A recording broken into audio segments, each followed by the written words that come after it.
প্রিয় শিক্ষার্থীবৃন্দ, আসসালামু আলাইকুম। তোমরা সবাই কেমন আছো? আশা করি তোমরা সবাই ভালো আছো।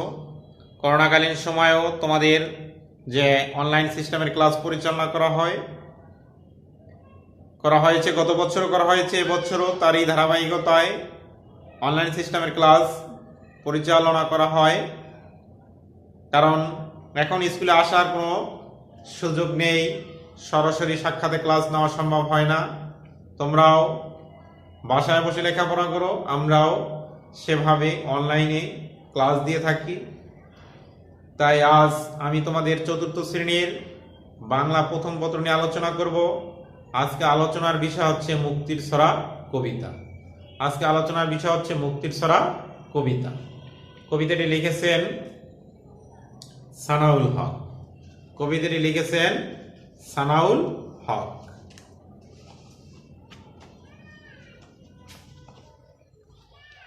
তাই আমি এখন কবিতাটি নিয়ে আলোচনা করছি। সানাউল হক, পৃষ্ঠা নাম্বার হচ্ছে 19 পৃষ্ঠায় বঙ্গবন্ধুকে নিয়ে একটি কবিতা লিখেছেন কবি সানাউল হক। তাই আমি এখন মুক্তির ছড়া যে কবিতাটি লিখেছেন সানাউল হক, আমি প্রথমে কবিতা শুরু করার আগে তার কবি সম্পর্কে একটু আলোচনা করব। সানাউল হকের জন্ম হচ্ছে 1932 খ্রিস্টাব্দের 23 মে ব্রাহ্মণবাড়িয়া জেলার চাউরায়। তিনি বাংলাদেশের একজন বিশিষ্ট কবি। ঢাকা বিশ্ববিদ্যালয়ের অধ্যাপনা নিয়ে তিনি কর্মজীবন শুরু করেন। পরে তিনি সরকারি চাকরিতে যোগ দেন। সাহিত্যের অবদানের জন্য তিনি বাংলা একাডেমি পুরস্কার, ইউনেস্কো পুরস্কার ও 21 পদক পেয়েছেন। 1993 খ্রিস্টাব্দের 4 ফেব্রুয়ারি তিনি মৃত্যুবরণ করেন। এই হচ্ছে কবি পরিচিতি। কবি সানাউল হক এখানে যে আছে উল্লেখ আছে 1924 সালে তিনি ব্রাহ্মণবাড়িয়া জন্মগ্রহণ করেন এবং 1993 সালে তিনি মৃত্যুবরণ করেন। এই কবি প্রথমে অধ্যাপক হিসাবে ঢাকা বিশ্ববিদ্যালয়ে কর্মরত ছিলেন। পরবর্তীতে তিনি এই অধ্যাপনা ছেড়ে তিনি সরকারি চাকরিতে অংশগ্রহণ করেন। তিনি একাধারে কবি। তার এই বাংলা সাহিত্যের অবদানের জন্য তিনি একাধিক পুরস্কার অর্জন করেছেন। তার মধ্যে রয়েছে ইউনেস্কো, স্বাধীনতা পুরস্কার ও 21 পদক ইত্যাদি। তাই আমি এখন কবিতাটি নিয়ে আলোচনা করব। মুক্তির ছড়া লিখেছেন সানাউল হক। তোমার বাংলা, এখানে আমার বাংলা, তোমার বাংলা, সোনার বাংলাদেশ, সবুজ সোনালী ফিরোজা রূপালী, রূপে নেই তো শেষ। আমি তো মরেছি যতবার যায় মরা, নবীন যাত্রী তোমাকে শোনাই ছড়া। এদেশ আমার, এদেশ তোমার, সবিশেষ মুজিবের, হয়তো অধিক মুক্তি পাগল সহস্র শহীদদের। এখানে মুক্তির ছড়া কবিতাটি লিখেছেন সানাউল হক।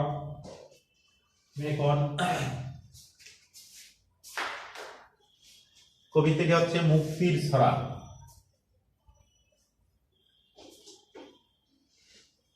মুক্তির ছড়া লিখেছেন সানাউল হক।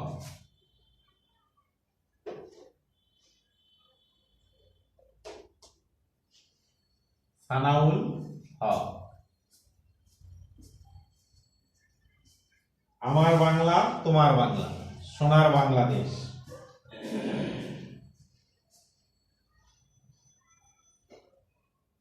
আমার বাংলা, তোমার বাংলা,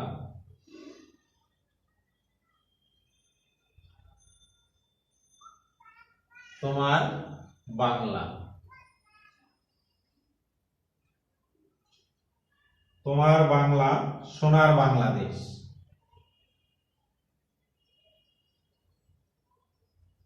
সোনার বাংলা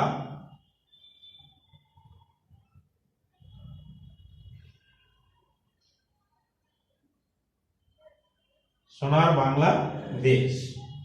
সবুজ সোনালী, সবুজ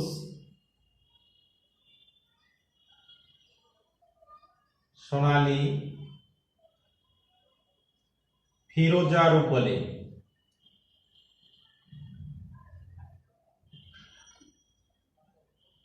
ফিরোজা রূপলী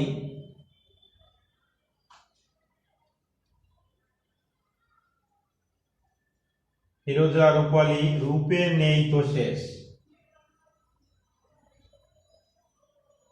রূপের নেই তো শেষ।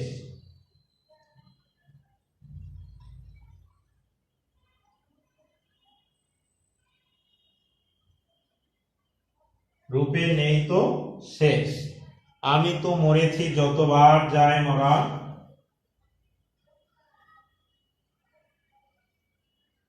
আমি তো মরেছি, আমি তো মরেছি যতবার যায় মরা, যতবার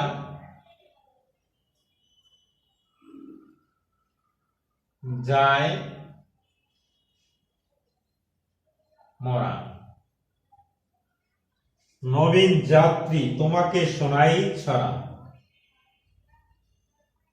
নবীন যাত্রী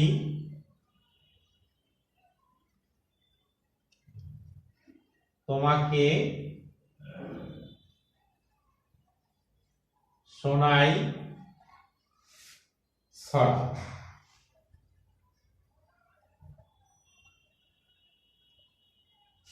এদেশ আমার এদেশ তোমার, এদেশ আমার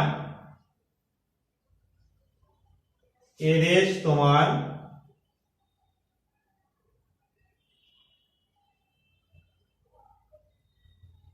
এদেশ তোমার সবিশেষ মুজিবের,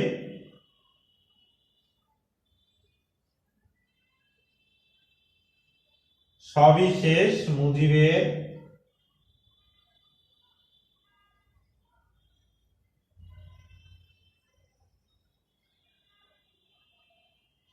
হয়তো অধিক মুক্তি পাগল, হয়তো অধিক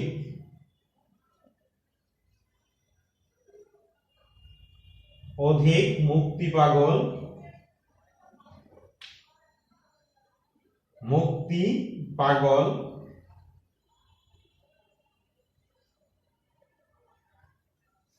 সহস্র শহীদদের,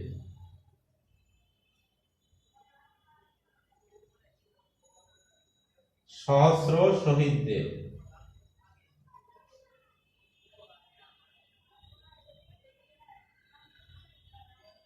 সহস্র শহীদদের।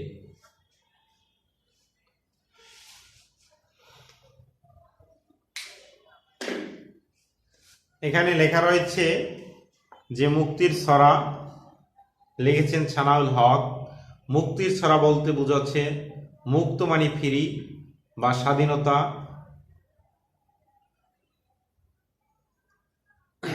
আমার বাংলা তোমার বাংলা সোনার বাংলাদেশ। এখানে বাংলাটা আমার, তোমাদের, এটা বোঝানো হয়েছে সোনার বাংলাদেশ। সোনার বাংলাদেশ বলতে বোঝানো হচ্ছে প্রিয় মাতৃভূমি বাংলাদেশকে আমরা ভালোবাসি, এ দেশ নিয়ে আমরা গর্ব করি, এ দেশে প্রচুর ধন সম্পদে ভরা, তাই এই বাংলাকে সোনার বাংলা বলা হয়েছে। বাংলাকে সোনার বাংলা বলা হয়েছে কেন?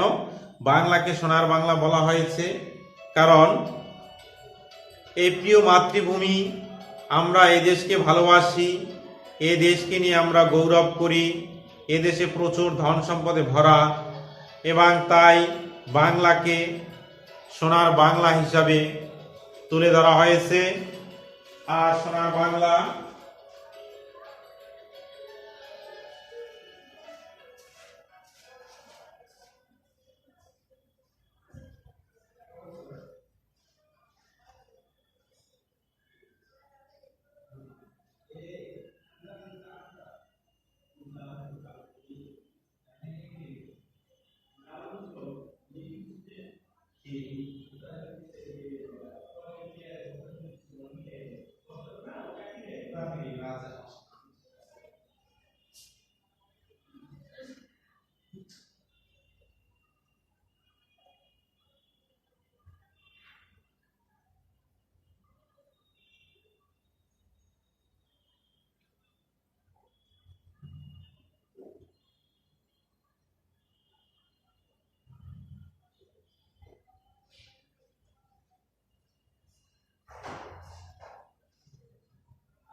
এরপরে আছে সবুজ সোনালী ফিরোজা রূপালী রূপে নেই তো শেষ।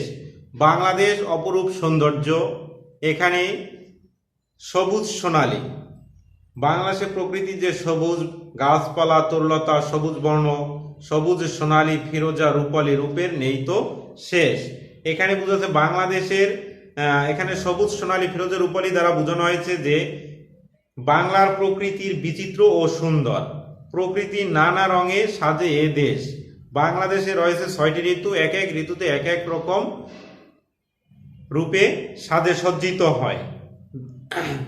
সবুজের শস্যে ভরা আমাদের এ মাঠ, আবার পাটের সোনালী আঁশ আমাদের সম্পদ। আবার কখনো কখনো এই প্রকৃতি ধারণ করে ফিরোজা রঙের আভা।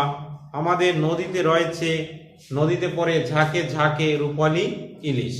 এগুলোই হচ্ছে সবুজ সোনালী ফিরোজা রূপালী রূপের নেই তো শেষ। সবুজ বলতে যে আমাদের বিচিত্রময় নানা মানিছে সবুজ শস্যে ভরপুর, এবং আমাদের ধানগুলো যখন পেকে আসে তখন সেই সোনালী রূপ ধারণ করে, যার কারণে সবুজ সোনালী ফিরোজা রূপালী তুলে ধরা হয়েছে। আমি তো মরেছি যতবার যায় মরা, নবীন যাত্রী তোমাকে শোনাই ছড়া। এখানে আমি তো মরেছি যতবার যায় মরা, এখানে বাংলাদেশ একটি স্বাধীনতার জন্য আগে ও এদেশের মানুষ মরণ যন্ত্রণা সহায় করেছে। স্বাধীনতার পূর্বে এদেশের মানুষ অসহ্য নির্যাতন নিপীড়ন ভোগ করেছে। তাই এখানে বলা হয়েছে বাংলাদেশ স্বাধীনতার আগে এদেশের মানুষ যে মরণ যন্ত্রণা সহায় করেছে, বারবার সহ্য করেছে দুঃখ কষ্ট যন্ত্রণা অত্যাচার নিপীড়ন দুঃশাসন ইত্যাদি। তাই মৃত্যু যেন বারবার এসেছে, বারবার নির্যাতন সহায় করতে হয়েছে, বারবার অত্যাচার সহায় করতে হয়েছে। তাই কবি এখানে উল্লেখ করেছেন যতবার যায় মরা, নবীন যাত্রী তোমাকে শোনাই ছড়া। নবীন যাত্রী বলতে বোঝানো হয়েছে নতুন যুগের শিশু। নবীন যাত্রী বলতে বোঝানো হয়েছে নতুন যুগের শিশু। আমরা নবীন যাত্রী, আমাদের সামনে অনেক স্বপ্ন রয়েছে, সেই স্বপ্ন আমাদের কে প্রতিফলন ঘটাতে হবে এবং স্বপ্ন নিয়ে আমাদের বেঁচে থাকতে হবে। তারপর রয়েছে এদেশ আমার এদেশ তোমার, এদেশ আমার এদেশ আমাদের, এদেশ তোমাদের, এদেশ সকল বাঙালিদের, সকল আপামার যে জনগণ বা আপামার যে বাঙালি সকলের হচ্ছে আমাদের এ দেশ। হয়তো অধিক মুক্তি পাগল সহস্র শহীদদের। মুক্তি পাগল, মুক্তি পাগল বলতে বোঝানো হয়েছে দেশের মুক্তির জন্য যারা সংগ্রাম করেছে, আপ্রাণ সংগ্রাম করেছে, তাদেরকে মুক্তি পাগল বলা হয়। স্বাধীনতার জন্য তারা অধীর ছিলেন, অধীর আগ্রহ ছিলেন, তারা ছিলেন মুক্তি পাগল। কিভাবে দেশকে স্বাধীন করা যায়, দেশকে শত্রু মুক্ত করা যায়, এই বিষয় নিয়ে তারা ছিল অধিক মুক্তি পাগল।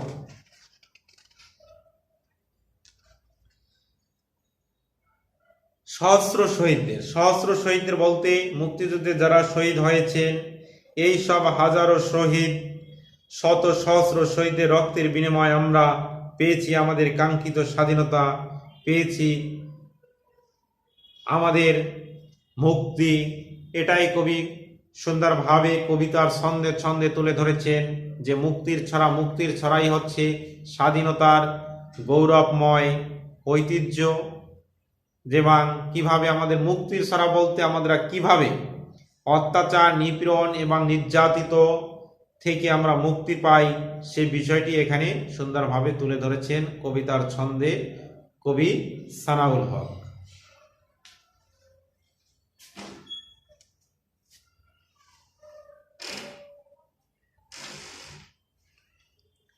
তাই এখানে আমি কবিতাটি আলোচনা করলাম, কবিতার পরে যে শব্দ অর্থগুলো রয়েছে সেগুলো মোটামুটি আলোচনা করেছি। তারপরে রয়েছে 3 নঙে কিছু বিপরীত শব্দ এবং শূন্যস্থান এবং প্রশ্নও আছে। তাহলে আমি এখন প্রথমে তোমাদের শব্দ অর্থগুলো নিয়ে আলোচনা করব। সোনার বাংলাদেশ।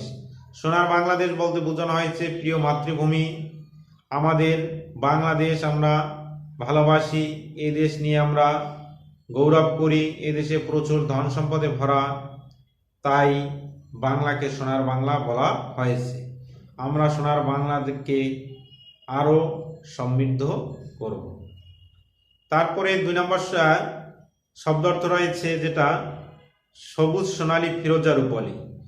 বাংলার প্রকৃতির বৈচিত্র্য ও সুন্দর, প্রকৃতির নানা রঙে যেন সাজানো এ দেশ। সবুজ শস্য ভরা আমাদের এ মাঠ, পাটের সোনালী আঁশ আমাদের সম্পদ। কখনো আমাদের প্রকৃতি ধারণ করে ফিরোজা রঙের, আমাদের নদীতে আছে রূপালী ইলিশ। যতবার যায় মরা, অর্থাৎ বাংলাদেশ স্বাধীনতার আগে এদেশের মানুষ মরণ যন্ত্রণা সহ্য করেছেন, বারবার সহ্য করতে হয়েছে দুঃখ কষ্ট অত্যাচার আর নিপীড়ন, তাই মৃত্যু যেন বারবার এসেছে। নবীন যাত্রী, নবীন যাত্রী বলতে নতুন যাত্রীকে বোঝানো হয়েছে। নতুন যুগের শিশু, আমরা নবীন যাত্রী, আমাদের অনেক স্বপ্ন রয়েছে। নবীনরা অনেক স্বপ্ন দেখে, তারা সব সময় সুন্দরভাবে বেঁচে থাকতে চায়, তারা সংগ্রাম করে বেঁচে থাকতে চায়, তারা কারো মুখাপেক্ষী হয়ে বেঁচে থাকতে চায় না, তারা সবসময় স্বাধীন দুর্বার গতিতে অগ্রসর হতে চায়। মুক্তি পাগল, এদেশ মুক্তির জন্য যারা সংগ্রাম করেছে তাদেরকে মুক্তি পাগল বলা হয়। স্বাধীনতার জন্য তারা অধীর ছিলেন, তাই তারা ছিলেন মুক্তি পাগল। সহস্র শহীদ, সহস্র শহীদ বলতে বোঝানো হয়েছে মুক্তিযুদ্ধে যারা শহীদ হয়েছেন, সেই সব হাজার শহীদ, শত সহস্র শহীদদের রক্তের বিনিময়ে আমরা স্বাধীনতা পেয়েছি। এইগুলো আমাদের শব্দার্থগুলো। এখন আমি এখানে কিছু বিপরীত শব্দ রয়েছে সেগুলো নিয়ে আলোচনা করব।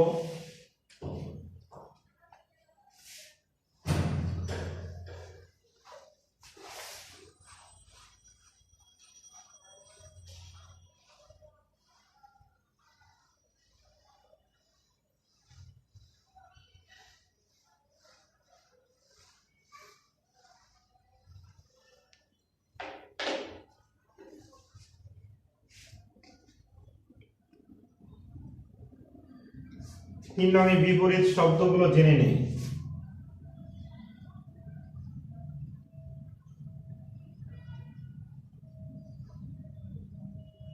বিপরীত শব্দ গুলো জেনে নেই।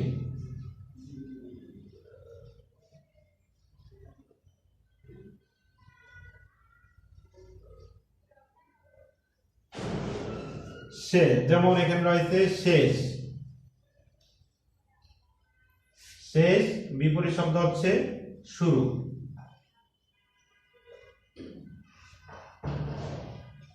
মরা,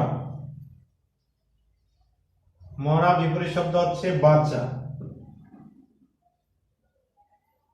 মরা বাচ্চা। নবীন, নবীন প্রবীণ।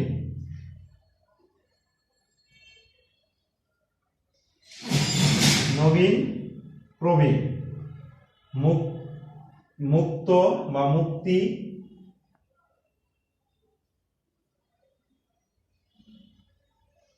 বন্দী। এগুলো রয়েছে আমাদের বিপরীত শব্দ। মুক্তি, শেষ, শুরু, মরা, বাঁচা, নবীন, প্রবীণ, মুক্তি, বন্দী। এরপরে শূন্যস্থান আছে ড্যাশ ও ড্যাশ ফিরোজা রূপলি। এরপরে 4 নং রয়েছে শূন্যস্থান পূরণ।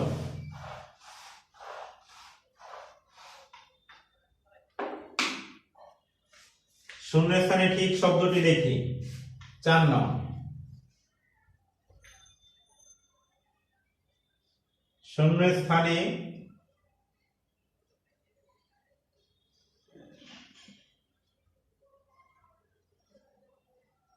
ঠিক চিহ্নটি ঠিক শব্দটি লিখি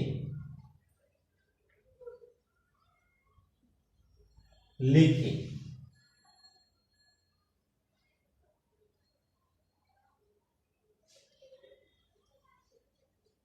ক নামে রয়েছে ড্যাশ ড্যাশ ফিরোজা রূপলি।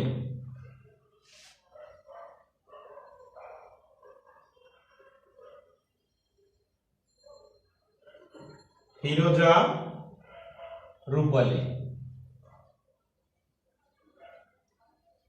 ফিরোজা রূপলি রূপের নেই তো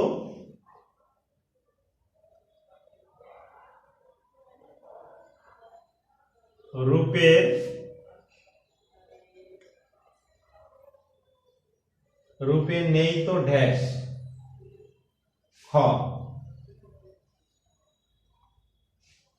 ড্যাশ ড্যাশ তোমাকে শোনাই ছড়া।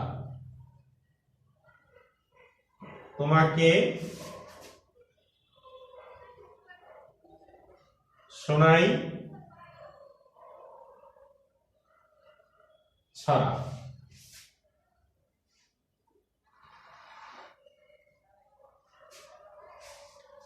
গ এদেশ ড্যাশ এদেশ ড্যাশ সবিশেষ সবিশেষ ড্যাশ। তাহলে আমরা এখন যুক্ত শূন্যস্থানগুলো তুললাম। এখন আমাদের খালি ঘরগুলো কি বসবে সেটা ড্যাশ ও ড্যাশ ফিরোজা রূপলি রূপের নেই তো ড্যাশ। তাহলে কি হবে সবুজ সোনালী। প্রথমে এখানে বক্সে কি হবে সবুজ সবুজ সোনালী সবুজ সোনালী সবুজ সোনালী ফিরোজা রূপলি রূপের নেই তো শেষ। রূপের নেই তো শেষ। ড্যাশ ও ড্যাশ তোমাকে শোনাই ছড়া। ড্যাশ ও ড্যাশ নবীন যাত্রী নবীন যাত্রী তোমাকে শোনাই ছড়া। তাহলে এখানে হবে নবীন নবীন যাত্রী নবীন নবীন যাত্রী তোমাকে শোনাই ছড়া। এদেশ আমার এদেশ তোমার এদেশ আমার এদেশ তোমার সবিশেষ মুজিবের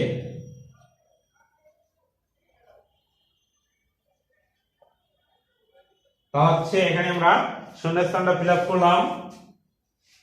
শূন্যস্থানে রয়েছে সবুজ ড্যাশ ও ড্যাশ ফিরোজা রূপলি। তাহলে কি সবুজ সোনালী ফিরোজা রূপলি রূপের নেই তো ড্যাশ রূপের নেই তো শেষ।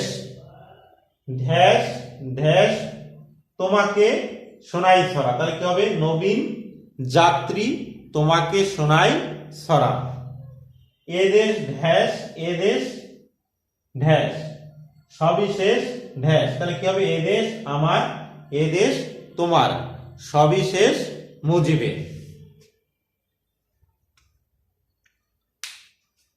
এই হলো শূন্যস্থান পূরণ।